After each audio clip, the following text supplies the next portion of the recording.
Oh, is it Denis Villeneuve? I call him Denny Villeneuve, chat. I'm sorry. Even though his name is Dennis. I'm sorry. His name is Dallas Villeneuve. That's what his name is, Chad. Dennis. If you want to be called Denny or Denoir, what the hell your name is, take that S out of there, okay? The S is silent. No, just don't have an S, all right? So sorry. Sorry. Went a little rant right there, chat. But hello. I just wanted to thank you for clicking on my video, and I wanted to let you know not only do I create content in my YouTube channel here, Class in a Glass, but I'm also on Twitch where I play single-player games, multiplayer games. I do movie reviews, cartoon reviews, and a whole bunch of other stuff.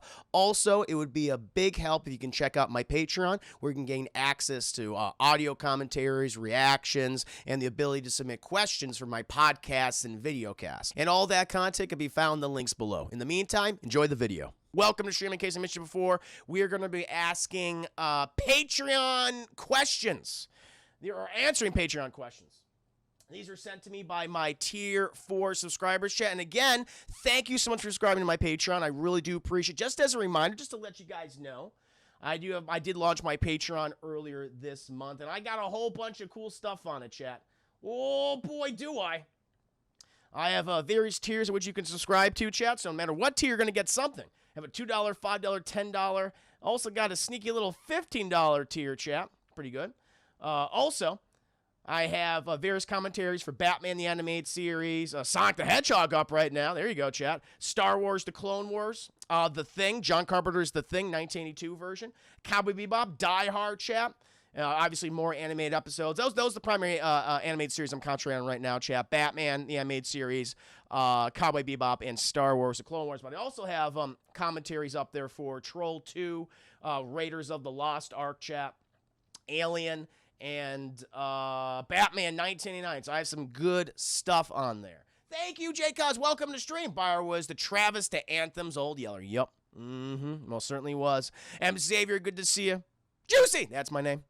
Hope you guys are doing well. JT Grimm, good to see you right there. Welcome, my friends. Welcome. Tier 4 subscriptions are Grand Viziers in the Cult of Revan. Yes, you are my Grand Vizier. That I gotta come up with like official names for the various tier. I can't just call it like $2 tier, $5 tier. I gotta come up with some snappy names for them. For my Revanites who joined my Patreon. But chat, let's go ahead. Actually, before that, I gotta raise my glass to you, chat. May the wings of liberty and them as a feather, you're shaking the pillars of heaven as we speak. Cheers and salute to you, chat. Thank you for joining me today. I know these Thursday streams are still a little weird, not used to doing them, but I'm happy to have you here, chat, since you guys have reacted so positively to these Q&A sessions. Darkseid, think of another 5 pennies. Just look at the pretty rabbits, Anthem. It fucking looked at those rabbits. Boom! Right in the back of the head, chat. Back and to the left. Back and to the left. Welcome, D. Carlox, again with the Hentai Herman. Woo! Good to see that, man. Hope you're doing very well today. But chat, let's go ahead and get to these questions. And here we have, chat. We have the first question of the stream. Oh my God, no more questions. King DJ coming in there, resubscribing with your Prime. Thank you so much. That Prime subscription, really do appreciate that, man. 8 months. We are 1 month away. We are 1 month away from front pooping out of Twitch, baby. What are we gonna name our Twitch baby, King DJ? I gotta know. Thank you. Welcome to stream, buddy. Hope you're doing very well today. But chat, we have the first question of the evening. This is from Thomas Leaf.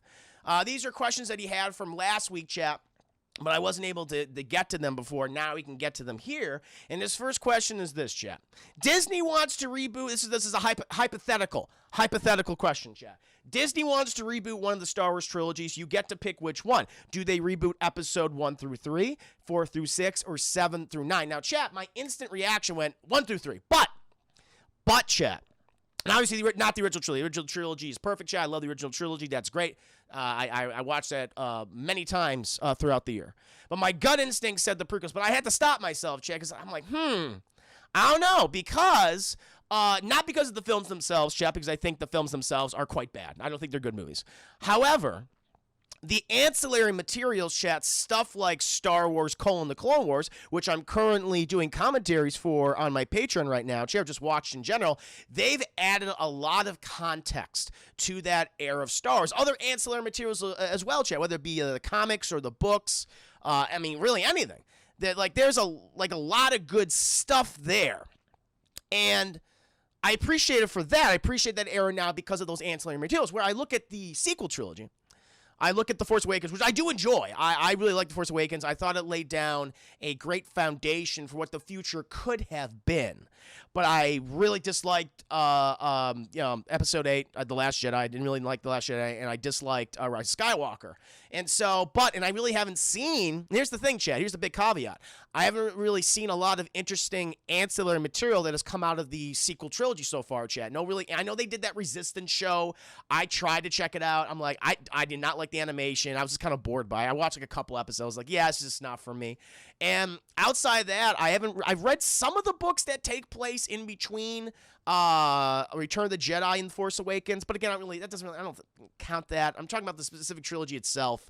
And on that basis, despite the fact that it's hard, that I really enjoyed Force Awakens. I have some issues with it. Of course, I know some of you guys also have some issues with it as well. Those next two films, they really soured what could have been a really fun trilogy, I think. They waste a lot of opportunities. So yeah, Chad, I mean, I could have lived with the prequels, and it's like, okay, yeah, we have them, but we have all this cool ancillary material that's available to us that at least improves them, a little more context, Chad. Everything from the Anakin-Obi-Wan relationship, introducing the character of Ahsoka, really presenting the Jedi Order as kind of ignorant and arrogant, Chad. Seeing the manipulations behind the scenes shenanigans of Palpatine, and resurrecting Darth Maul and actually making him a very compelling character, Chad. When I look at the new trilogy, it lacks a lot of that context that the prequels eventually got years later, thanks to that animated show and the books and the comics. So, I'd say I would probably remake the new trilogy. I would reboot that and start with a good premise. You know exactly where your characters are going to finally end up. I'll give George Lucas this, chat. Like, he at least had a plan. I'm not saying it was a good plan, but he had a thorough line throughout that main trilogy, which was the fall of Anakin. I mean, he executed it. I mean, it was not great. We can all agree on that, chat. But at least he had that. Whereas the new trilogy never had a thorough line, chat. It was it was in hands of producers that didn't know what they were doing, and multiple filmmakers who had their own vision, and each one executed their vision, but it almost kind of like backtracked in that original, whoever the filmmaker at the time's vision was. And it was just kind of a mess in the end. I'm curious to hear what you have to say, Chad. KJ, welcome to the stream. KJ, I agree. Yeah, I mean, I had to think about it, though, but the original trilogy, not remake the original trilogy. It's perfect as it is. I love that trilogy. Deadpool, good to see you. The prequels at least felt coherent, while the sequels were a bit of a mess. Agreed? Yep. Antoine Films, well said. Thank you. Thank you. Big Ben, I think Star Wars is more of a business than art right now. To be brutally honest, I would agree with you, Big Ben. Yeah, they came in there. They had their plan where we're going to release a Star Wars movie every single year.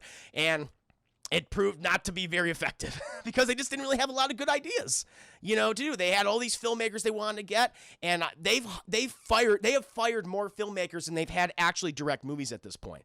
I mean, you go back in the past. I mean, they had people like Josh Trank, who was going to apparently do the Boba Fett movie. You had, Phil Lord and Chris Miller, who were the original directors on Solo, shot 90% of the film, and then they were fired off of that.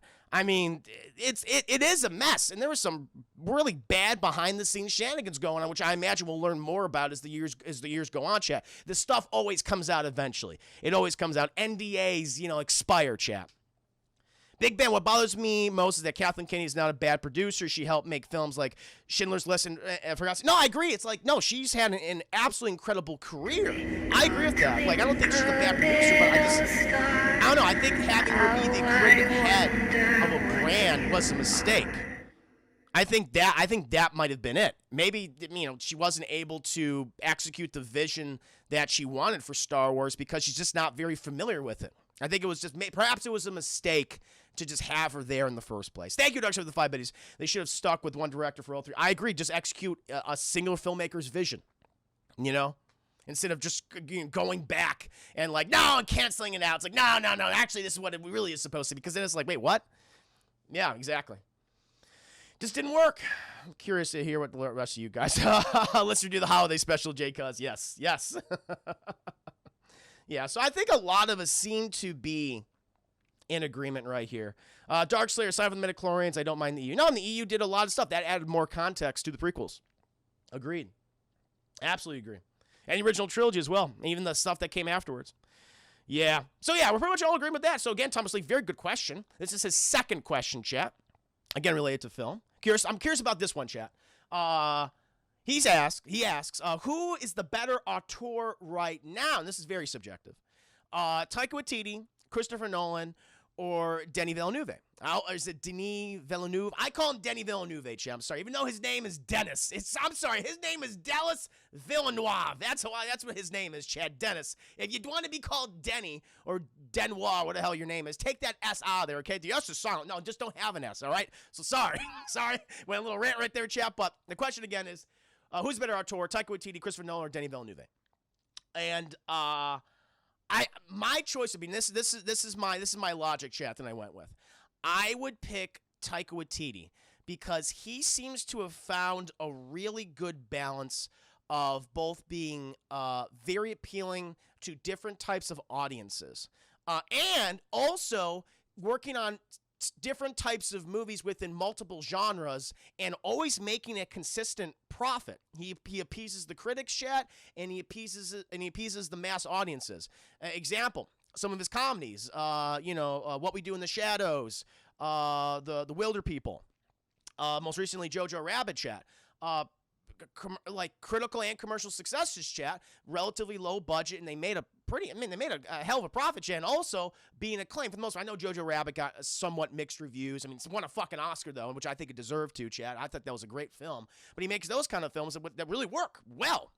But then he also is able to make blockbusters, chat, like Thor Ragnarok, which completely revitalizes a character that a lot of people just weren't really digging, whose original vision just wasn't, gelling with people, right? I mean, I have oh my God, we want more Thor movies now, chat, thanks to something like Thor Ragnarok. He really capitalized on the strengths of Thor in the Avengers films, like Chris Hemsworth, comedic sensibilities and actors. He tapped into that, realized that was the thing that appeals to people, and executed it, chat. And that's why I can't wait to see. That's why I was so excited to see Thor in Infinity War and Endgame, and then eventually, chat, Thor: Love and Thunder. Can't wait for that fourth film.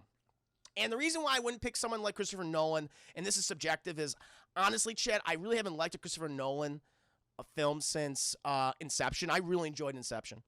But I don't know. It's clearly, I mean, listen, a lot of people love Christopher Nolan. I'm not saying that they don't, but for me, I think he's going to a place right now where he seems to be more obsessed with the technical aspects of film than the characters and story that should kind of take center in the movie itself. Where I haven't seen Tenet yet, though I've heard things that kind of, confirm my overall feelings towards Nolan. Like something like Interstellar, chat, or Dunkirk, where that film was all about the spectacle, like the technical aspects, the cinematography of the movie, and how it was edited. Not the sound design, because clearly he doesn't give a shit about sound mixing, sound editing. Thank you, Dark Slayer, for the 5 days. Nolan seems to be like a pretentious Mike. Yeah, exactly. He seems to be more obsessed with that. And where the characters and the story, that's all secondary to him. And now, Denis Villeneuve is interesting because I really like Denis Villeneuve. Arrival I was kind of iffy on, but I really love Blade Runner 2049. I think that's even better than the original film. Really love Sicario. I thought that was great. Very excited for Dune. He did something. I'm trying to remember what else. Prisoners. He excellent with Prisoners, chat. And he seems to be able to balance spectacle with characters like Taika Waititi. He seems to be like, okay, handle that. The only thing is, in terms of like the commercial performance of his films, they don't. Some of them don't perform very well. Like definitely Blade Runner 2049 was a box office bomb. So I think when it comes to his creator, he's great. But I have to think. I have to choose one, and I have to look at someone like Taika Waititi and go, he still made money for all those companies. So I was like, I gotta go with Taika Waititi. But Denis Villeneuve, an incredible filmmaker, and Christopher Nolan, I'm just kind of sick of at this point. Fuzzy Pariah, welcome to stream. So hope you guys got what I'm saying right now. Good to see you. I'm doing very well. Cheese Wizard, the movie Boy from Taika Waititi. I have not seen that one. It's also really beautiful, funny, and heartbreaking, but I like Denny's filmography most over the past years. No, I get you. Polytechnique, and I see some of these I've never even seen before. Polytechnique, Incendies. Prisoners, love that. Enemy, haven't seen Enemy. Sicario, great. I'm not a Blade Runner fan, though. I got you. But that's kind of what I'm thinking, chat, is I would go with someone like Taika Waititi. He's a safe bet. He's typically a safe bet, chat. But Denis Villeneuve, great. Christopher Nolan, I've been disappointed more. I've been disappointed more with him than I've been impressed with in the last 10 years. That I can say. I have not seen Tenet. I'll eventually see what's on VOD. Prestige still your favorite Nolan movie? Yeah, man, that's the thing. Like stuff like Nolan in his early career, it's funny that he's kind of gone the complete opposite direction, which he originally started, Chat, where, yeah, I mean, he's played with the same kind of general concepts of time and things. He loves that. I don't know. I mean, that's something that he just likes to have in his movies. Thank you, Batches of 10 Biddies. I'm Nolan all day, but don't get me wrong, Waititi is a big vibe. Yeah, it's like he really, like something like Memento or Insomnia, or I mean even Batman Begins, or Dark Knight, Chat, or The Prestige was just mentioned. Those films seem, for the most part, so character focused first, and then spectacle later. And I think that's what worked about. That's what appealed to me at the very least, Chat, about those movies. Yeah. Clifton, juicy heads up. GameStop will have more PS5 pre-orders in store for tomorrow. I actually ordered my PS5 through Amazon, even though I got that. It might not arrive day one. That's fine. As long as I have it. It's on its way eventually. I'm good. But thank you for reminding me. Mauricio Tenet will be a future poll movie. I think it'll have to be. Yeah, you'll force me to see it now, guys. Brian Bird, Christopher Nolan's last character study was Dark Knight Rises, and it is. Yeah, no, I agree. I'm not a big fan of Rise, except for Bane. Yes. Definitely Bane, though. Chris is secretly a Bane. I definitely am a fucking Bane stan. Hell yeah, Chad. That lovely, lovely voice. Explosions, yes. Hell yeah. Woo! Ace Rock, good to see you. Nolan's amazing when he's most concerned with telling a good story. Agreed. For my money, Villeneuve and Taika are both filmmakers who I will see anything to do. I'm right there with you. But if I had to pick one, you know, with Thomas Lee's question, pick one, I'd go with Taika Waititi. But I told him, Danny Villeneuve. Super duper close second. Lee, thank you for resubscribing. Staying juicy. Yeah, you're going to stand me? Thank you. I'm being stand. Good to see you, Glee.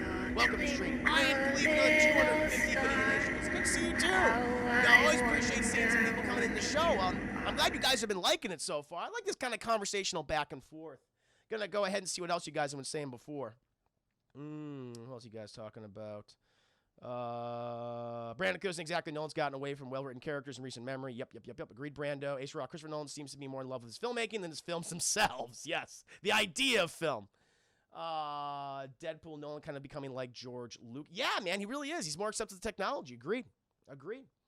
MC Avery, Blade Runner 2049 is underrated. I think it is. But the thing is, yeah, Blade Runner, it's like it's an important film. People respect that movie, but it never had the pop culture impact in terms on audiences. Certainly on filmmakers and for lovers of movies, definitely, but not like general audiences. Not for general. You know what I'm saying? Yeah, Dark World. Maybe fucking Thor and Dark World. Jesus Christ. Yeah. Oofa. Big oofa. Yeah. Ace, are gonna answer my picture question. I'm answering them. Oh, Venice Fears, welcome back to the stream. Hope you're doing very well right now. I'm currently going through my Patreon questions that my Tier 4 patrons have submitted to me, having a good back and forth with people like yourself. No, good to have you back here, man. This is my Class in the Glass cast, which is basically a Q&A conversational video cast series. So welcome back. Oh, can you imagine Christopher Nolan or Quentin Tarantino directing a Bond film? Yeah, I can. I would love that. I think that'd be cool. I would like to see, even despite I'm kind of negative towards Christopher Nolan right now, I would love to see his take on a Bond film. He desperately wants to do one, I think. I think he's talked about he wants to do one. Quentin Tarantino, he's talked about doing a Bond movie. Although his, I think, would just be like a one-off thing. He wants to do like one in the 60s, which would be interesting. I'd love something like that. Play around with these franchises, Thank you, Dark Side, for the 5 biddies. Nolan, it's so dense. Every single image has so much going on. Yeah, he has said that. That's true. Byron Pons, kind of want to see Taika do a Bond film. Yeah, I want to see. He clearly is very comfortable in playing around with different genres, so I would absolutely love to see it. I mean, Denis Villeneuve, very comfortable playing around with different genres too. Ace Rock, Juice God, you realize I am Thomas League? I do. I do. That's what I'm saying. Happy to answer you. You're asking some good questions. I'm on your third question from the other week, Ace Rock. So here we go, Chad. This is from Thomas Leave, also known as Ace Rock, a.k.a. Dude, I want to see Taika do anything a Bond film. Agreed. Chris Ayers, welcome to the stream. So the questions I've answered so far. Disney wants. This is the hypotheticals from Thomas Lee. Disney wants to reboot one of the Star Wars trilogies. You get to pick which one. I picked the new trilogy to reboot. And then he says, who is the better auteur filmmaker? Taika Waititi, Christopher Nolan, or Denis Villeneuve? I picked Taika Waititi. Now I'm on to his third question. Does Nintendo even matter anymore? Question mark. I feel like they're not even the conversation when it comes to gaming at large. I almost feel like Nintendo should stop making hardware and put their games out on cross-platform. What do you think? We're in absolute full agreement, Thomas, also known as Ace Rock. When it comes to hardware, I've always been very dismissive of Nintendo. They're certainly doing their own thing, and they've had success for the most part. You know, the Wii U was kind of an anomaly where that just did not perform well. But you look at like the Wii, which I'm not a fan of. I think that was a console filled with goddamn shovelware. But people bought it. Clearly, they bought it, tapped into something in the pop culture zeitgeist people wanted. Those motion controls, simple games with simple motion controls. However, I would prefer not to buy a Nintendo system because I'm typically only going to play Nintendo games on it, which they do produce quality games. That's my whole thing, man. I would love it if they instead would just become solely a publisher of software. I would love to play Nintendo games on my Xbox, on my PlayStation. I think that's because people, that's why. They no one's like clamoring for the, oh, God, saying like the Nintendo Switch, now that has some fucking power on it. It's like, no. It doesn't. It's different than the other consoles, the whole handheld element, you on the go, that kind of thing. But I'd be very curious to find out how people actually play Nintendo Switch games. Do they typically play them in the handheld mode, or do they play them, on their fucking big screen TVs? That's a statistic I'd be interested in. Now, of course, like Batshields is saying right now, I love my Switch, and clearly the people absolutely do. A lot of people have loved these. Nintendo has produced some good consoles over the last few years. I mean, GameCube. I'm a big GameCube stan. I love GameCube. I think that was the last piece of hardware of theirs that I really, really admired. But yeah, I would prefer. I'm right there with you, Thomas, also known as Ace Rock. I would prefer if they just became a publisher of software. I think that software has always been their strong point for the last 15, 16 years? Yeah. I don't see Pokemon PS. I would love that. I'm dreaming of like a beautiful, completely new version of like a Pokemon RPG with the graphics of something like, I don't know, a Horizon or whatever. That would blow my goddamn mind. That'd be so cool. Mauricio, play mostly handheld, so there you go. So maybe people prefer playing handheld with the Switch.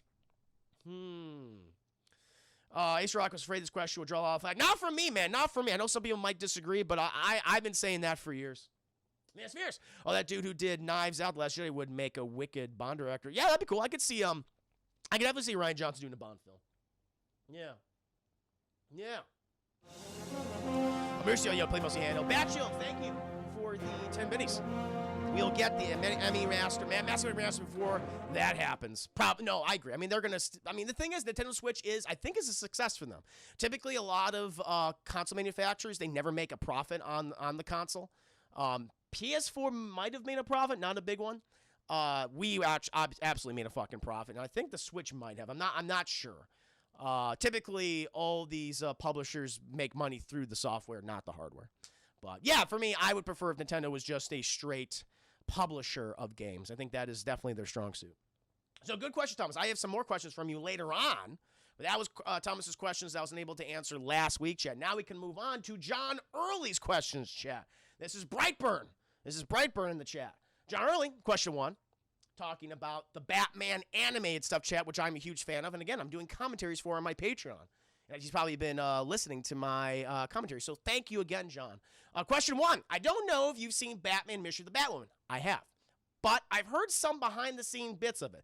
They said they gave us such a cliched ending because they wanted Bruce to have a moment of happiness. What are your thoughts? So, chat, for those of you who have never seen Batman Mission of the Batwoman, it came out in 2003. It takes place during the chronological point in which this movie takes place is smack dab in the middle of the new adventures of Batman and Robin, chat, where they introduce Tim Drake, when they had the redesign for a lot of characters, some good, some bad, chat. I actually liked the redesign for the most part. Didn't like the only redesign I just did not care for was the Joker. I loved the suit. I thought he has like a better suit and costume in the new Batman and Robin adventures, but I hate his face. But that's where this takes place.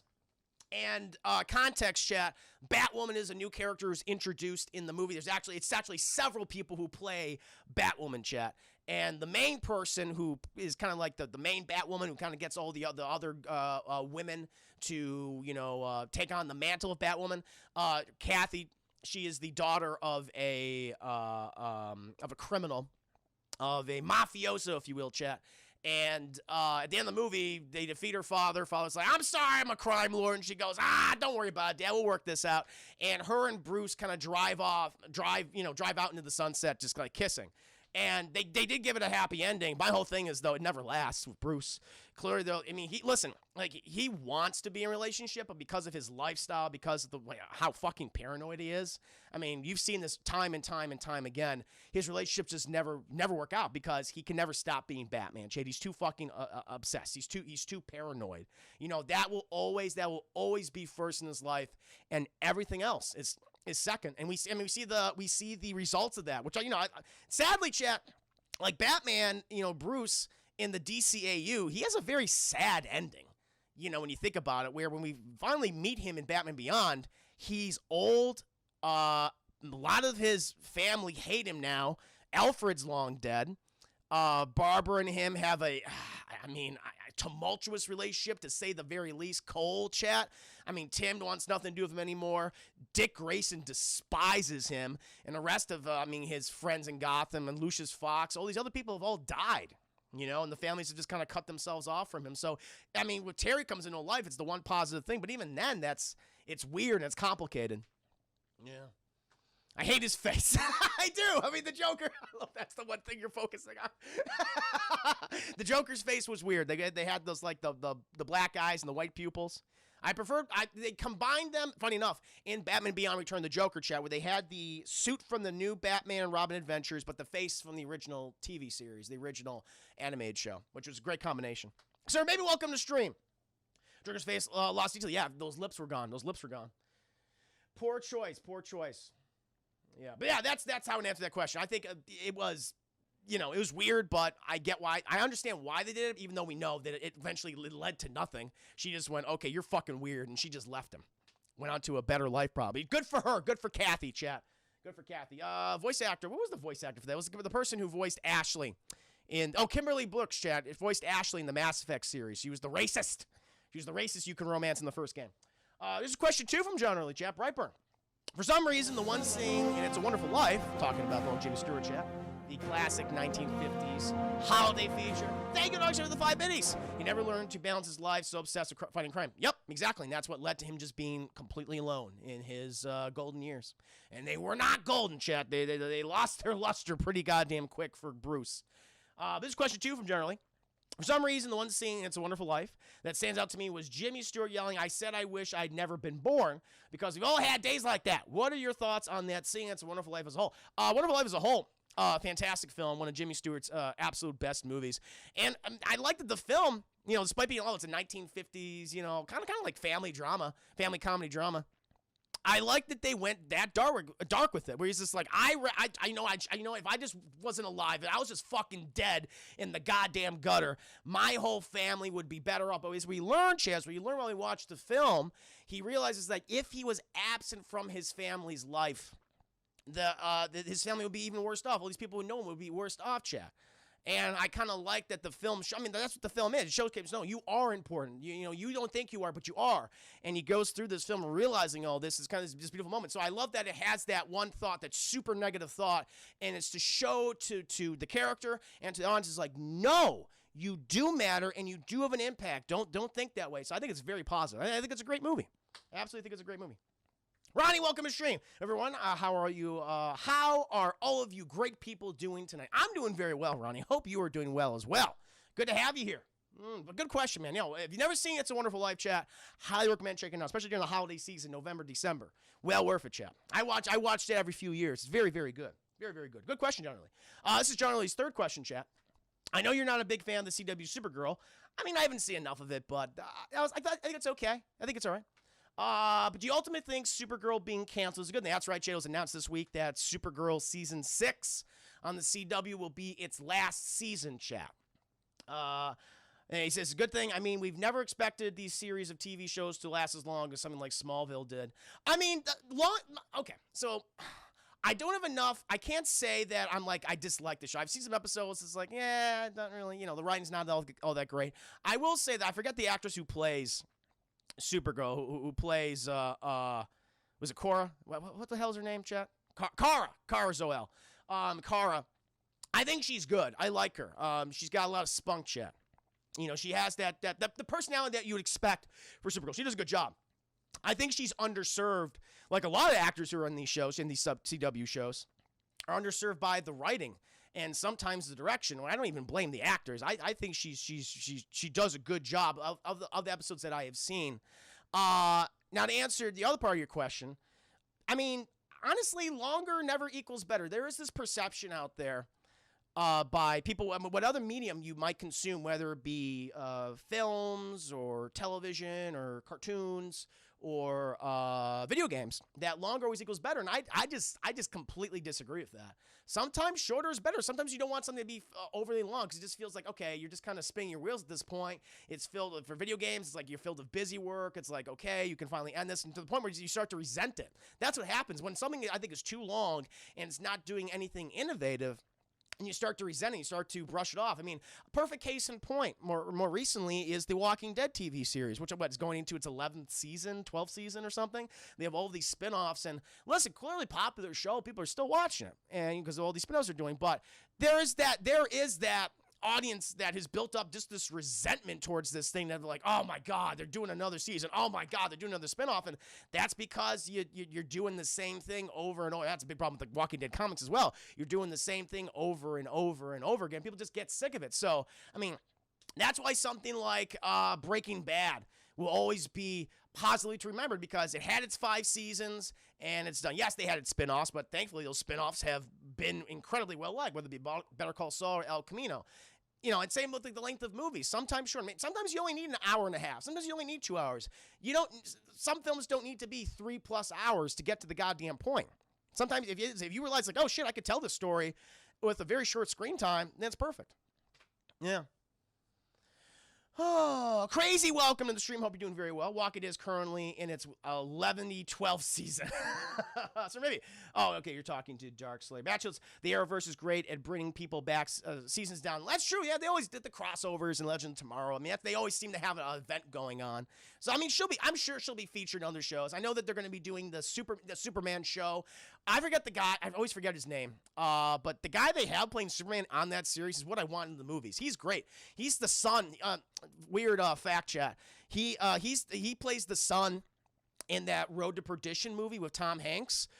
Great film, by the way, if you've never seen it. Highly, highly recommend it. He plays the Tom Hanks' son in that. He's great. No, I love him as Superman, chat. That's who I wanted. Tyler Hoechlin. Thank you, Bat Shields. That's like, yes, this is what I want my cinematic Superman to be. He's positive. He's uplifting. He's the guy that puts his hand on his shoulder and says it's going to be all right. He's supposed to be a beacon of light and hope. They nailed it. And that actor nails his performance. I'm interested in checking out his show. It's called Lois and Superman, Superman and Lois. We'll see. Yeah, not feeling that TV. Oh, see, I like him, Antoine Films. Agree and disagree. But good question, generally. Thank you for your 3 questions. Larry Miguel, welcome to the stream. Hope you're doing very well. Any exceptions to the rule? Ooh, that's a good point. Let me think about that. Chat, are there any exceptions to the rule? Honestly, there are. Kind of relate to what you're saying, Harbo One. So for those you're tuning in for the first time, talking about basically a show that can go on for forever. Is that a bad thing, good thing, whatever? What if the show is canceled before its time or needs more episodes? I mean, there's so many shows I want more episodes of. I mean, rewatching something like Batman animated series, I'm like, oh God, I would love to just continue these adventures and have them adapt all these stories. And they are in the comics, chat. They do have the Batman, the animated series, The Adventures Continue, where they're adapting stuff like the Red Hood and other things as well. Deathstroke's in there. They're doing Nightfall for it. I'm not a big Nightfall fan, but still, like, they're doing their own versions of these things. And I'm like, I would love to see episodes doing these things that these comics are doing. Yes, so there are some cases where I wish they would have continued on with some things. Absolutely. Yeah. Simpsons should be canceled probably at this point. Yeah, I mean, like like the prime Simpsons for me was like season 2 through 12. Those were pretty good. Those 10 seasons were always quality to me. Another great example, Bat Shields. The Spectacular Spider-Man. Agreed. Mm-hmm. Right there with you. Very good point. Very good point. Yeah. Kimberly KM, welcome to stream. I'm doing very well. How are you? Just in the middle, answering all these questions. So maybe I don't like too many filler in TV shows and too many episodes make the series. But that's true. That's the thing. Sometimes you only need, like, for example, chat, like The Boys is 8 episodes, season 1 on season 2. And it's like, sometimes I know CW shows, they're 45 minutes and they do like 22, 24 episodes. It's too much. It's unnecessary. Sometimes you can tell a story within 8 to 13. Nothing wrong with that. Yeah, good points, though, chap. Young Justice is one another great example. It's like a show that I wanted to see continue on. Thankfully, it is. And they're really just playing around with the mythology of all these heroes. So, yeah, they're absolutely examples of where they stop too soon and you want them to continue.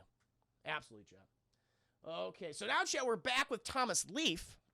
We're back with Thomas Leaf again, and this is his first question. Good old Ace Rock. Sports question mark? And I assume it's like, am I into any sports? And I mean, not really. I've never been a big sports guy. Even when I was younger, I mean, I had the obligatory, I was obligated to like certain sports teams because of my home city, my hometown. I'm from Buffalo, New York, so you had to like the Buffalo Bills. You had to like the Buffalo Sabres. And my dad always took me to Sabres games when I was a kid, and I enjoyed them, but I'm not the guy that's like, I'm going to sit down and watch a thing. It's never appealed to me because I'm seeing the same thing over and over and over again.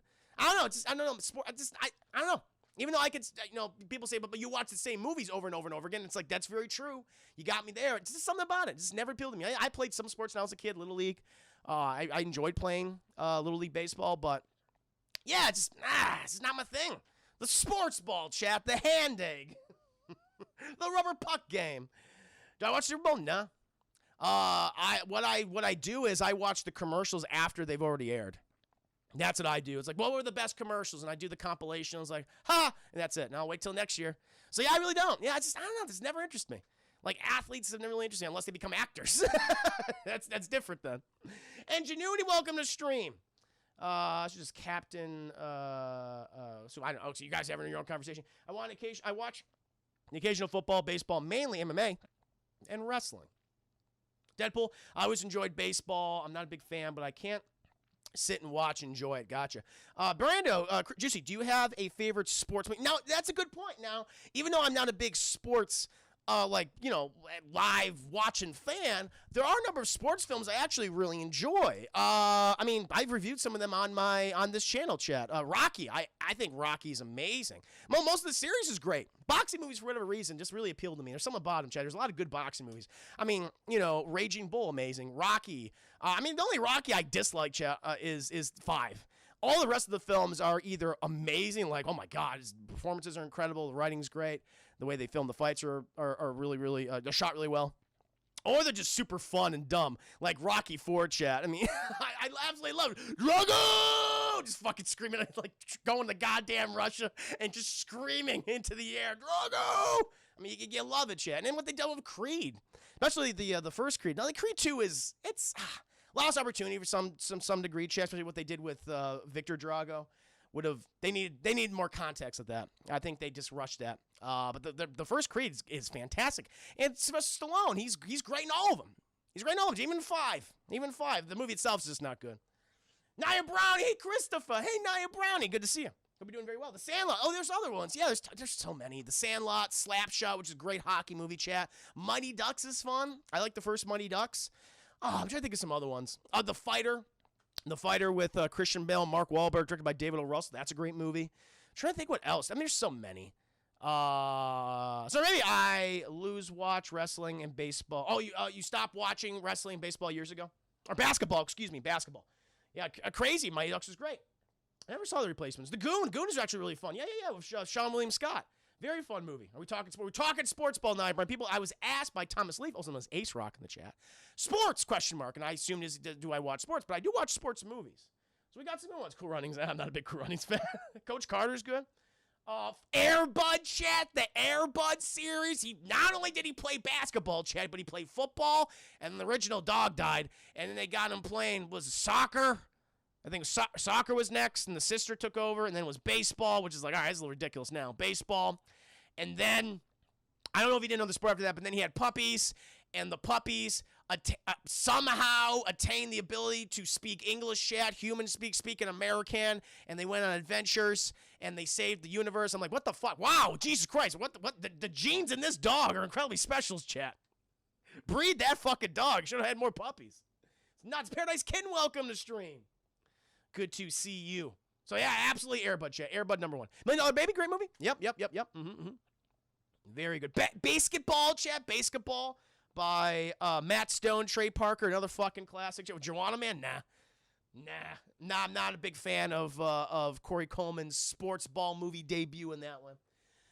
Whew, let me know. Today, this guy was smiling at me and talking to me. I think he might have been coming on me. Hey, man, take that as a compliment. That's awesome. You're sexy. You're sexy, Larry Miguel. Congratulations. If you started boxing, would that still be considered dogfight? Ha ha! That's good. Jeff Goldman projected his astral form into that dog. He must have. Coach Carter? No, Coach Carter is good. I like Coach Carter. There's Hoosiers of Gene Hackman, chat. No, there's a lot of great sports movies that I am a fan of. Just don't like watching sports, but I am a fan of sports movies. So good question, Thomas. Got another question from Thomas right here, chat. What is Star Wars related? What do you think about John Boyega's comments about his character Finn, how he was treated? I mean, I agree with him. You know, as I said before, I felt like the one film in the new trilogy that I did enjoy was The Force Awakens. I thought it laid down a good foundation. I had some issues with it, like a lot of people did, but for the most part, I was like, this was really enjoyable. I can't wait to see what they're doing in the future. And clearly, they had no idea what to do with the Finn character, where when it went to The Last Jedi, he just had the same exact arc again, except it just wasn't as good, and he didn't have as good chemistry with I forgot the character, Tico, the flower girl, Rose Tico, chat, as he did with Daisy Ridley as Rey. And I just thought they were setting up a romance between Finn and Rey. I thought that was obvious, and they went, no. And The Last Jedi just they severed that. They severed that completely. Fan is fierce. Thank you for gifting a sub. Thank you so much, my friend. So kind of you. To Pan. Very, very nice. And then in Rise of Skywalker, they just had him yelling. He was just screaming, Rey! That's all he was screaming. At the lost opportunity, apparently. And then Rey started fucking smooching on Kylo Ren, which is weird. Very weird. I mean, I was like, why is The Last Jedi setting up a romance between them? I thought that was kind of gross. And then they doubled down on that. I was like, all right. So, and yeah, they really didn't do anything with him in the Last Jedi. The one thing they were going to do with him is sacrifice himself. He was going to sacrifice himself. I was like, okay, I mean, it's sad that you're wasting this character, and they didn't sacrifice him, and then nothing happened, and then Rise of Skywalker, he's more confident. I'll give him that. He has that confidence now, but they didn't do anything with him. So it's very, very frustrating. So I agree with him. I agree. They shouldn't even bother introducing him or a lot of those characters. Look at Poe Dameron. I think Poe Dameron got even less. I mean, I guess he got more to do than Finn in Rise of Skywalker, but still, very disappointing. Yeah, it was, everything was kind of, it was just, they had all these golden opportunities and they dropped them, sadly. Finn had so much potential, but it was wasted. Agreed. Like, they should have made him a Jedi. I think the idea of him being a former Stormtrooper is really interesting. It's like, hey, this guy came from the bad guys, and look at him. He's trying to lead his own path. That's great. I thought that's what we were going to do. I thought he was going to be romantically involved with Rey. I don't know if that had anything to do with the fact that Disney's like, well, we can't have a white guy and a black guy together. No. You know, because China doesn't like that. And they basically, you've seen the shit, chat. Wearing those posters to China and certain places in the world. They made Finn's character very, very small in that poster, chat. I was like, So I don't know if, some of these filmmakers got like, hey, let's not have him with the white girl. So I don't know, chat. I got, So I understand his frustration. I think it's legitimate. So maybe I wanted to listen more about Donnie Yen's character, Rogue One, but then he died. It's true. Rogue One, save that for another day, Summer Baby. I want to touch on that because that's a long conversation I want to have. So maybe Poe and Finn are basically relegated to being the equivalent of Wedge, pretty much, yeah, and especially in Rise of Skywalker. Man, Poe didn't even do anything in Last Jedi. He just yelled at Laura Dern. Deadpool Rose should have been her own character with her own motivations, but no, they shoehorned it into her. Yeah, that was dumb. I did not understand. It was not earned. Did not feel natural. Didn't feel natural like the Rey and Finn. I thought romance, but I guess I was wrong. I guess we were all wrong, Chad. We were all bamboozled by that one. We actually almost made it through 2020 without mentioning that. Sorry. That's the questions I got to answer. Ace Rock, I feel like they were too reactive to fan criticism after Thor. Yeah, clearly they were. Because the big criticism was it's not doing anything new, which I disagree with. It did some things that didn't need to do. We didn't need another Death Star. That was unnecessary. But they went too much the other way, and then they went too much the rest back to the right. It was just all reactionary after Force Awakens. And that was the problem. That's why I don't think those movies worked. Sorry, Bad Shields. Yeah, that's what we're talking. Chris Harris. It's similar to his arc in Force Awakens, but at least as an arc. I disagree. I couldn't tell what change he goes through in Rise of Skywalker. No, he goes through no change. I agree with that. And no, him being Force sensitive doesn't count because he already seems to know when the movie starts and goes nowhere. Yeah, they really, they hint at he's Force sensitive in Rise, but they don't do anything with it. Zodiac. Disney was pandering to China. Yep. They shrunk his character almost to the point of removing it on overseas posters. Yep. His character was leading to being trained by Luke. Yep. And then turned into a coward idiot. Pretty much. Yeah, it's disappointing, chat. That's why I said the new trilogy I think needed to be rebooted. That's why to answer Thomas Leaf's original question, the new trilogy. Yeah. So no, thank you for asking that. This is Thomas Leaf's third question, his final question, chat. What do you think will come of the investigation to Joss Whedon regarding Ray Fisher's statements about what went down on the Justice League reshoots? This is weird because Ray Fisher has come out and basically he's accused Whedon and Jeff Johns and I think someone else of being very abusive on set, like psychologically abusive on set, emotionally abusive on set to actors and people who work behind the camera. And threatening, and he's accused Jeff Johns of threatening his career being threatened by Jeff Johns, like in a meeting. And, you know, I guess Warner Bros. Is currently doing their own investigation into this, but Ray Fisher's not cooperating with the investigation, and Ray Fisher has not been specific about what actually went down. Like, how is Joss Whedon being abusive? He's never said. And so, I don't know. It's a weird situation. I don't want to call it's like I'm with Ray Fisher, I'm with Jeff Johns and Joss Whedon. I just don't know. There's nothing specific being put out there right now. And so I'm just like, I don't know. Will anything come out of it? I mean, I know that Ray Fisher is currently doing reshoots on the director's cut of Justice League. But other than that, I don't know. Yeah, Jason, that's true. Ace Rock, Jason Momoa did recently come in and support Ray Fisher. But in regards to what? Yeah, that's the thing.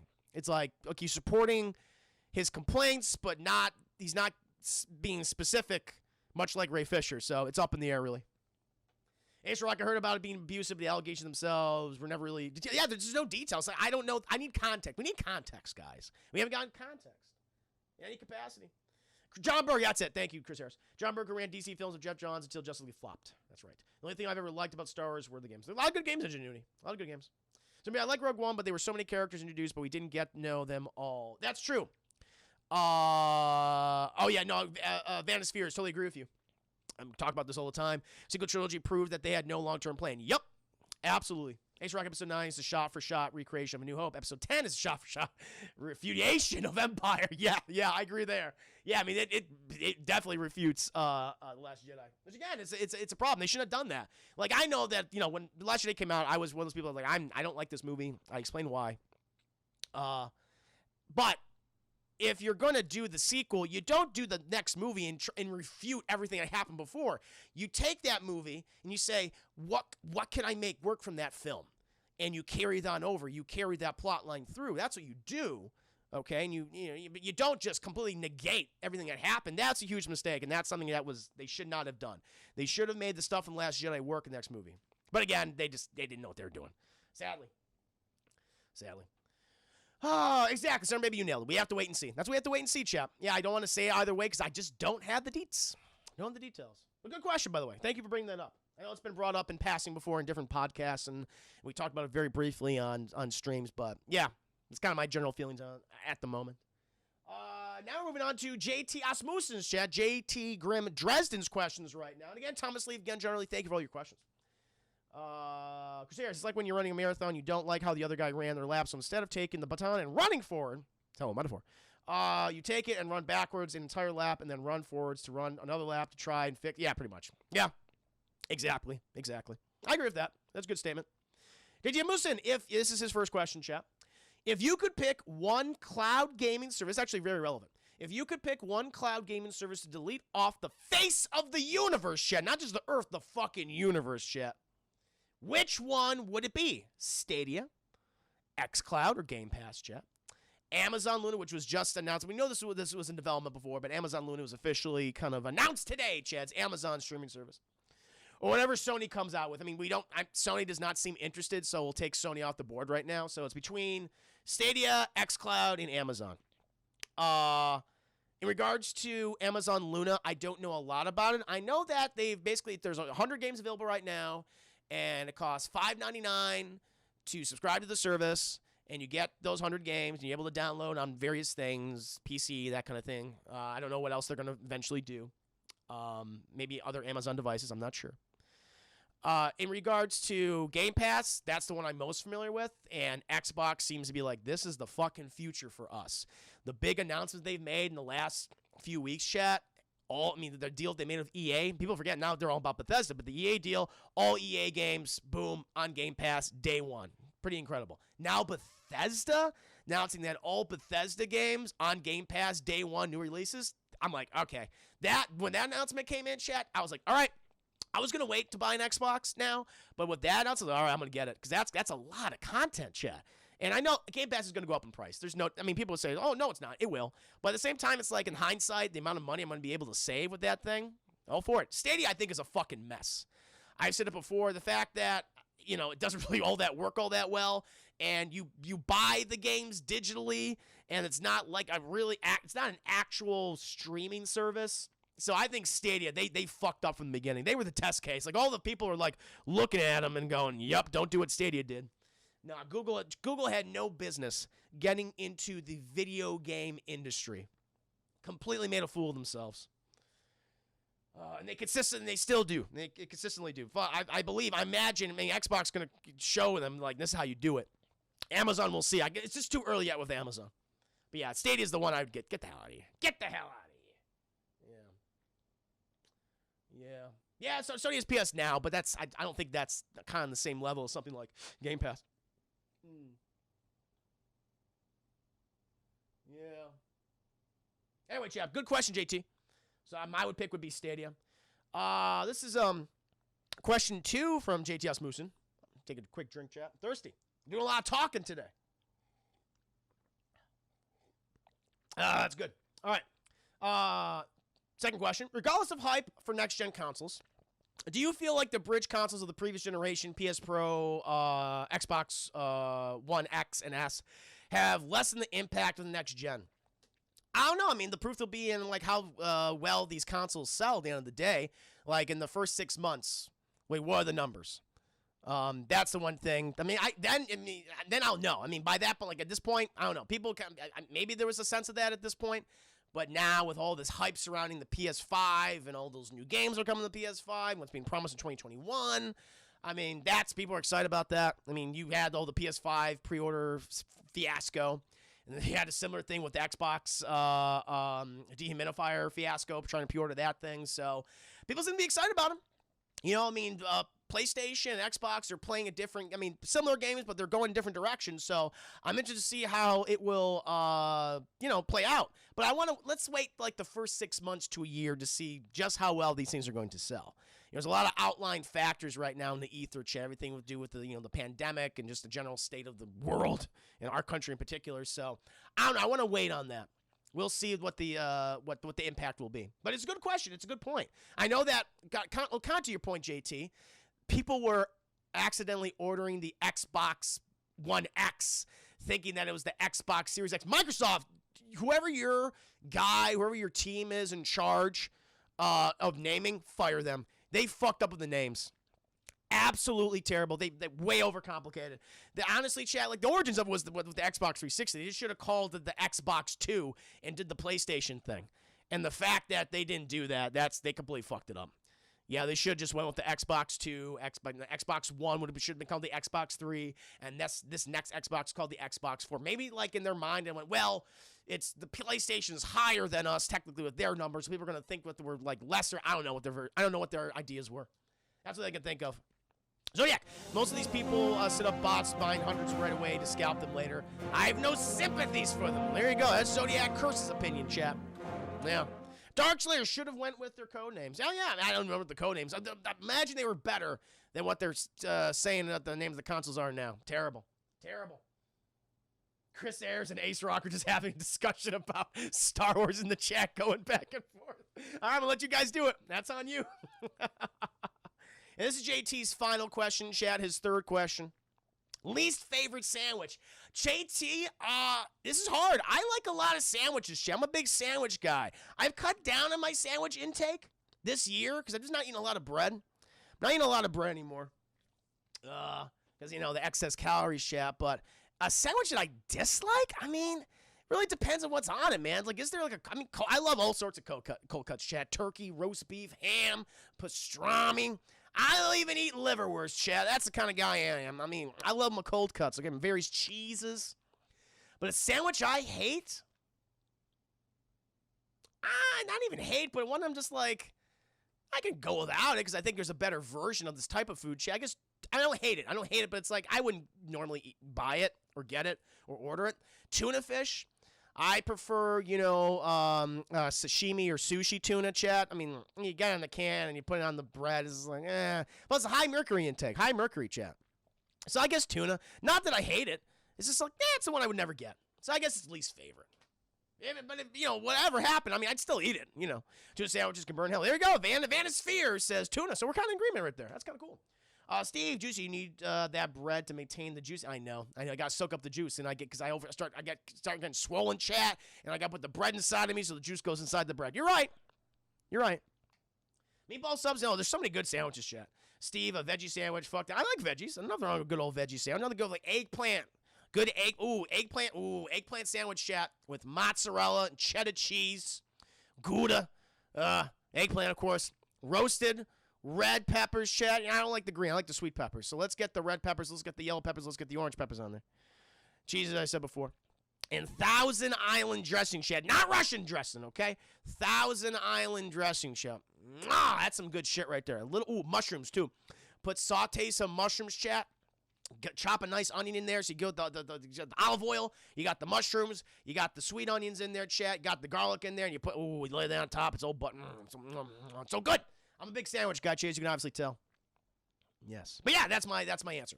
Tuna. All right, Chad. Let's go to the next question. So these are the last three, Chaz. The last three. Then we're done. Reuben.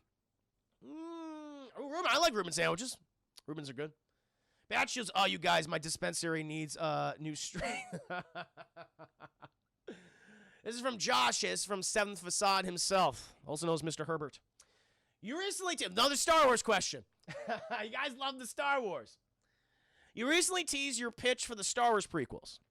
So, if you had the reins, how would you have handled the Star Wars prequel trilogy? Now, I mean, to go over what I would do with the prequel trilogy, chat, I would need another hour and a half to go film by film by film. But I do have some overarching ideas. Had I been involved, chat, and I can tell you right now, had I been involved with the prequel trilogy, be a lot better movies. That I've come up with over many a year, many a time, chat, many years, many seasons, many moons have passed, thinking about the state of Star Wars and how I would have handled the prequels. Now, let me just say right at the bat, I love a lot of the ancillary materials to the prequel trilogy, chat. Star Wars: The Clone Wars, I think, has been great. Got better and better as it went along. The books, the comics, some good stuff. Some of the games as well. Especially now, like even Jedi Fallen Order, heavily based and taking a lot of elements from the prequels and using it in that game. Did to great effect, in my opinion. Using the lore and things. But there are some overarching things I would like to change. Number one being Anakin. I think a lot of changes need to happen to the Anakin character. There are a lot of missteps with him throughout the entire trilogy. And I don't even blame the actors, Chad. It was the writing. It was Lucas. But number one, he should have been aged up. Like let's go step by let's go scene by scene breakdown, chat, of the Anakin Skywalker character. Number one, chat, he should have been made older. Making him a 8-year-old boy, however old he is, was a huge mistake. I think if you had aged him up, kept him somewhere around the age of like Mark Hamill was when he did New Hope, chat. So what, 18, 19? Maybe slightly younger, chat. Maybe like 16, 17. Like 17, I think is a good median age right there. I think that would have been better. So you already had an actor who's had a lot of training, I think that would have been good. He's already been featured in other films.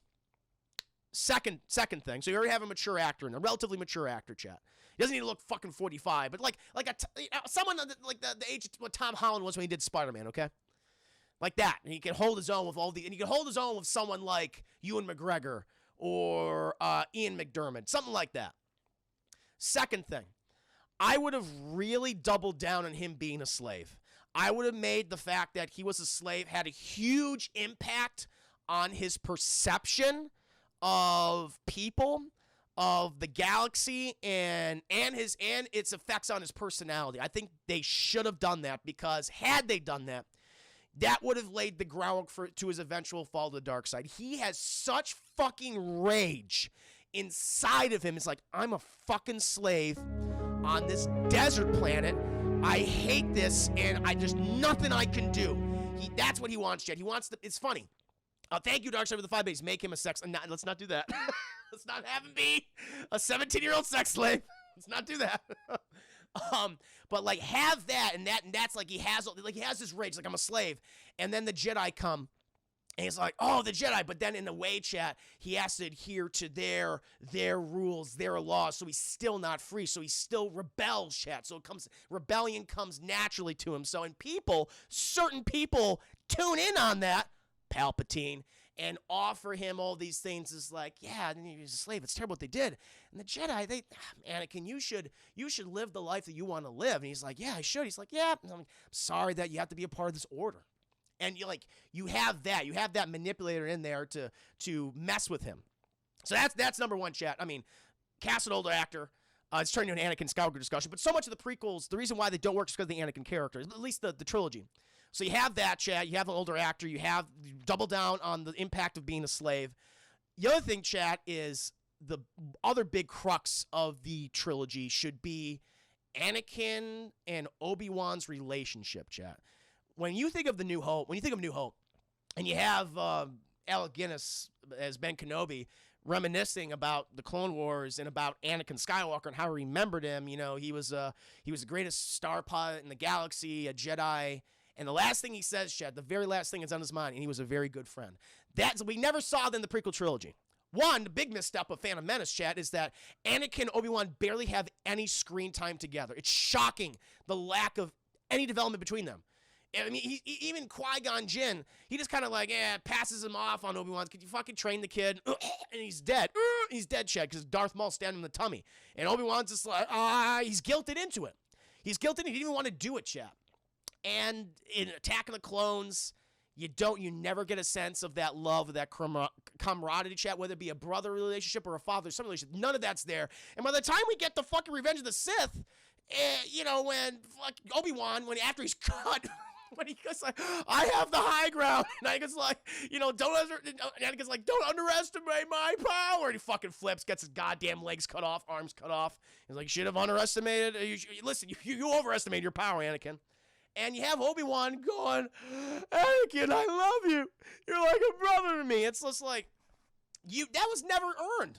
You never felt like they were brothers at any moment of the chat. So that's a big thing. You double down relationship. And the thing is, a great way to do that, chat, is Obi-Wan is the character that believes in Anakin the most. I'm going to go back and read some of your comments right here in a second. I'm going to roll. Where he takes this kid, he sees him and I would not have the Qui-Gon character, Chad. My whole thing would be, it'll be Obi-Wan. He's on his first mission as a Jedi Knight, so he's not a Padawan anymore, but it's his first mission. It just goes fucking apeshit. It's a nightmare, Chad, what happens. But he somehow ends on Tatooine, wherever the planet Anakin Skywalker is on, and he sees potential in this kid. He's just like, there's something about him that just captures my attention. And the power that he has, this rage that he has, this passion that he has, and this love that he has, this courage that he recognizes in this person, and he's like, I want to save this individual. And everyone else is saying, that kid's fucking nuts. You absolutely not. Like, you takes it back to Jedi, like, nope, absolutely. Like Yoda, Mace Windu, fucking Samuel Jackson, hell no, motherfucker, hell no. Like, they're like, no, and Obi-Wan's like, nah.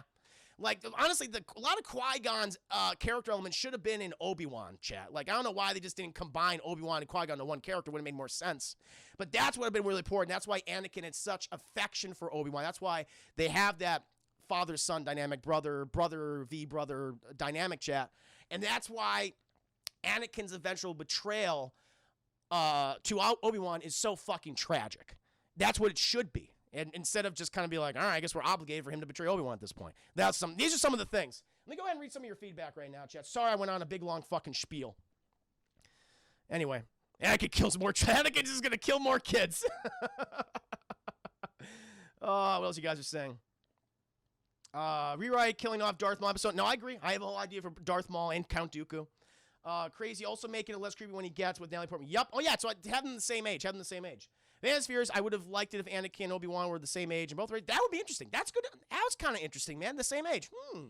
Not bad. So they started out as friends. Interesting. Anakin's a victim of that pedo pad. He is. He is. Definitely make him a teenager. Yes. Some Arabia totally agree. Thank you. Vanessa Fears, yeah, I'd watch that prequel. Thank you. No, you guys are being really kind. Would you keep in the part where they left Anakin's mom as a slave? I wouldn't even have his family. I don't know if he would have a mother.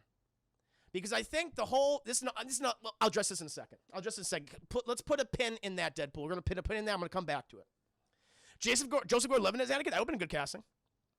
Yeah, it would have been awesome. They weren't even friends in the movies. Exactly, Darkslayer. Nope, they're not friends. They hate each other. Clone Wars show added so much context. Agreed. That's the thing, KJ. Thankfully, because the ancillary materials chat, they added more context. You saw that brotherly father-son, whatever dynamic you want to call it, in that show, where in the movies it was completely non-existent. So I agree. They tell us when they never show us. Yep. Yeah, it is a cardinal sin of storytelling, especially of filmmaking. Chris Harris, they never really developed Anakin Obi-Wan relationship. Agreed. Chris Harris, George Lucas has apparently never heard the term show don't tell. Nope. He does not. Thank you, Chris Harris, for the 5 years. And read your thesis in a half second. Bet you had a fat bond. You guys are just talking about something else. I love it. Still want Ewan. No, I want Ewan too. Like Ewan, I think it's not his fault. I think he was a good Obi-Wan. I'm really excited to see his Ben Kenobi series in Disney Plus. Now Brownie nods and smiles. The Star Wars. Yeah, I know those guys. Matches knowing the Star Wars movie? I gotta see what would the pitch would be. What would the premise be? The answer is it took 7 seasons of a TV show to save 3 movies. Yep. Reserves. I just can't get on board with the idea of, this thing that's missing from the movies is expanded on in the comics or the cartoons, so the movies are better now. No, I agree with that. I'm not saying... I agree. I'm not saying, like, the shows make the movies better. I'm just saying that, I don't know, I agree with you. I agree with your statement. I'm just glad that context is there now. Like, I like that. What the shows did is much better than anything what the movies did. I shouldn't have to fucking do homework. Agreed. In order to get the impact I should be getting from a movie, the movie should be doing that on its own. I get that how a lot of fans and a lot of different fandoms do about things, but I fundamentally don't buy it. I understand. Totally agree. I'm right there with you. Like, I know my whole thing is, like, I know the premise of the prequels, whatever. I kind of put that in the back of my head, and I think about these news stories, like, hey, this new thing is much better, and I like it. So, but I agree with you, totally what you're saying. Yeah. Brando, Ewan McGregor as Obi-Wan was the best thing about the... Yeah, I agree. He was. Like Darth Maul, but Darth Maul didn't really... I didn't like Darth Maul looks cool, but he doesn't become a good character until the animated show, like so many other things. Yeah, Bad Chills. Since his muse is time, he could play with the in-between world space introduced in Rebels. Oh, that's true. Yeah, they introduced time travel in that. Play with the timeline. Make actual retcons. I mean, at this point, I don't want them to retcon anything. I think when you start retconning stuff, then it's just like... Then what's the point of anything at this point?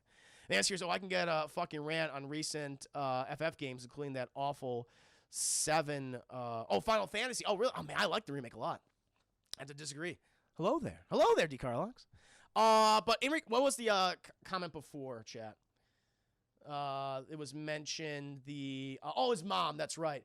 And so, I don't know, my whole pitch is, chat, because the whole, immaculate conception of Anakin is that he's willed to life via the Force, or Palpatine, or Darth Plagueis willed Anakin to be alive, impregnate Shmi. That's all. It's too much. It's like, there's a lot of weird details here that not just needed. My whole thing, Chad, is Anakin, tragedy to his character. In my prequel trilogy, he never knew who his family was. He never knew who his father was. He never knew who his mother was. All he's ever known is being a slave, and he's angry about it. That's how I would do it. Dark Side of 5 Biddies, man, I had some ideas for Darth Maul, like Anakin and Maul fight to the City of Spirit. There's so much. This question will go on forever, Chad. Maybe I should touch base. I'm gonna have to put a pin in this question because there's a lot of things, but fixing Anakin's arc is very important. Obi-Wan's arc and the relationship is very important to me. I think there should be a romance angle with with, I don't know, with Padme, but another character. I don't know. The whole idea of him being with some senator was always weird to me. And the political aspects of Star Wars, like, there's some interesting stuff to them, but the way they're showcased are really bad. I always thought it would personally be better if he fell in love with a fellow Jedi, with someone who he trained with. Maybe it was Obi-Wan's or apprentice, or maybe Obi-Wan went with another Jedi or whoever, like Mace Windu. I'm thinking on top of my head, Chad. I'm just spitballing here. I'm just throwing these ideas out. And they went on this mission together, and this other Jedi has his apprentice, and Anakin connects with this person, and eventually through the movies they fall in love, Chad. They have a relationship. She gets pregnant. Maybe something like that would have been better instead of just like Padme, who I don't know. I don't like Padme as a character. I think she's super fucking boring, and she's just relegated to being the pregnant lady in Revenge of the Sith. I don't know. Maybe it would have been almost. There's a lot to talk about there. But yeah, I think I would have made Padme another Jedi, and I would not have named her Padme. I think it would have been good. Another point too, chat. This is the last thing I'll say, and I'll address this in the next Q&A because I think there's a lot here. I would have also made Owen Lars play an integral role in the prequels, where Owen Lars, I would have made not a blood relative of Anakin. He's not technically, he's not a blood relative, but he's Anakin's friend in slavery. Like, they're both slaves together, and they've always been like, that's his family's Owen Lars. And you have that kind of connection between them, and instead of becoming like, oh, and he doesn't want to be a Jedi, he wants to, I want to join the New Republic, I want to be a pilot. I think that'd be interesting. Based on the events of the prequels, he's like, fucking Anakin's gone crazy. I got to go into hiding, and I'm going to take one of his children into hiding with me, okay? So he'll never find them. And he goes to Tatooine, chat, and he lives off. He's like, Owen Lars to me, chat, I think it'd be really cool, and it'd be really a sad ending to his character. Because Owen's just like, he's Luke's uncle. His family took care of him. They held him in secret. But even some dialogue in New Hope, and I'll touch on it in a minute, I would have loved Owen to have been this champion of the Republic. He's the best starfighter, like commando or something like that. He's decorated. He's a decorated a member of the Clone Wars. But based on everything that happens, Shay's like, I got to get the hell out of here. And I'm good in order to save some semblance of my friend before he betrayed me and everyone else. I'm going to take his child and raise in secret with my wife, and to protect him, because this is the last good part of my friend, and I'm gonna take care of this baby. And because there's this line of dialogue I always loved in A New Hope, where Aunt Beru, like after Luke is upset, and because Uncle Owen doesn't want him to join the Imperial Academy, he wants to stay on for another season at the Moisture Farm. And Aunt Beru says, "You can't keep him here forever, Owen. He has too much of his father in him." And Owen says, "That's what scares me." And I think that you could connect that to that line would have so much impact, chat, if you realize Owen and Anakin or Darth Vader were once friends. I think that would have been awesome. That's one little thing. It would have been cool. And his reward, chat, for taking care of his former friend's son for decades is a horrible death. It's a horrible death. I think that would have been interesting. Have everyone be happy for Anakin leaving Tatooine first and become very cynical after Anakin's. Exactly. Yeah, have it where they're both happy and yeah, they're doing the things they've always wanted to do. But Anakin, he has this, like, Owen has that freedom that Anakin doesn't have. Like, Owen is like, I can be in a relationship with someone. I can fall in love. Anakin can't have that. And so in a way, Anakin also becomes resentful towards Owen. Like, there's so much you could play around with, chat. Oh, Zodiac, did you hear Ewan McGregor's wife will get all his Star Wars prequel royalties as part of the divorce settlement? Oh, shit, I did not know. Whoa, no. Oh, God, I feel so sorry for him. KJ, damn good idea so far. Thank you. No, I'm gonna thank you, KJ. That means a lot. See what else you guys are saying. Brando, I don't like sand. It's coarse and rough and irritating. Gets everywhere. Not like here. Here, everything is soft and smooth as he fucking strokes Padme. None of those scenes in my prequel trilogy, chat. None of those scenes. One pump on, hell yeah. Give Joel Edgerton more to screen time, damn it. He would have done a good job. KJ, stream about Star Wars ideas would be cool. Honestly, chat, I should just do a stream about Star Wars ideas. KJ, you kind of nailed it.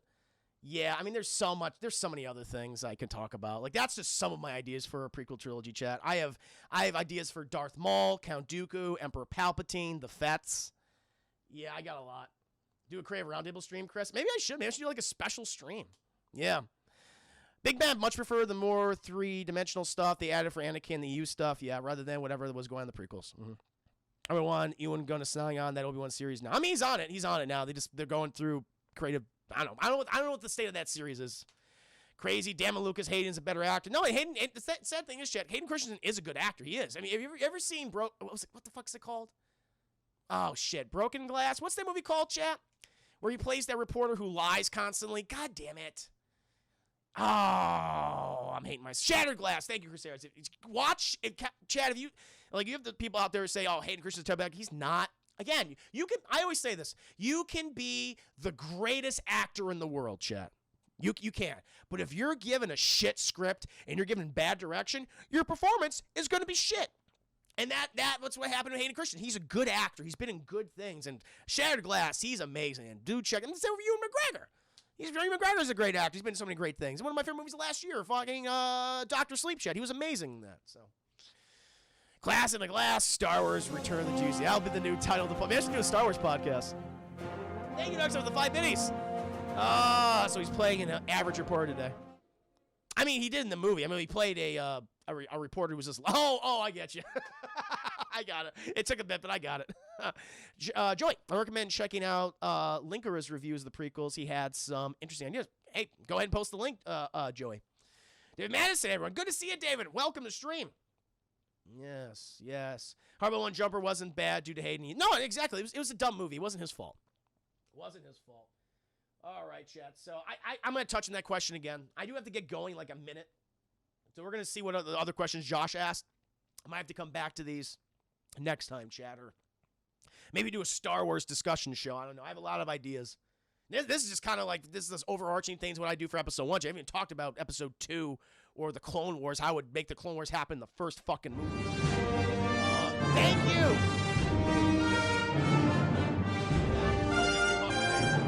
Go and thank him. Omo 2098. I'm gonna call you Omo. Welcome to the stream. I know Huckleberry. I hope you're having a fantastic Thursday evening. Good to see you. So we're gonna answer. Let's see what Josh's last 2 questions are, chat. Last week I asked about a film that let you down. Alternatively, what film stands out to you as one that exceeded my expectations? Oh God. I didn't have time to think about this one at all.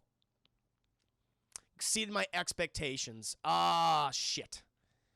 Nothing's immediately coming to mind. I'm gonna have to answer this next time. Let's see what his last question is, chat.